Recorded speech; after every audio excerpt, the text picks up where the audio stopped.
معاملہ ختم ہو جاتا ہے. قراءت سورۃ فاتحہ قراءت فرض ہے اور یہ رکن ہے, اور سورۃ فاتحہ کے چھوڑنے سے نماز باطل ہو جاتی ہے. پیر عبد القادر جیلانی سنتے یار بات سن لینا, پہلے بات سن لے, پہلے بات کریں. آپ چپ رہے, آپ چپ رہے نا, دکھاؤں گا کتاب دکھاؤں نہیں دکھاؤں گا. یہاں سے آ کے ادھر آ کے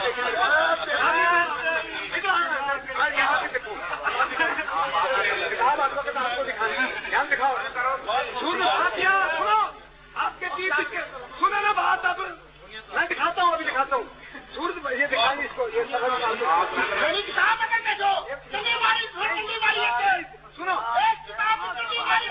سنو آپ سنو مولانا, سارے چپ کریں.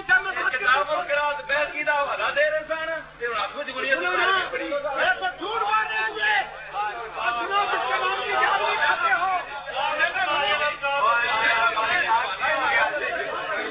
جس کے نام کی گیارہویں کھاتے ہیں وہ پیر, جس کے نام سے آپ گیارہویں فاتحہ کی قراءت فرض ہے, یہ رکن ہے, اس کی چھوڑنے سے نماز فاتحہ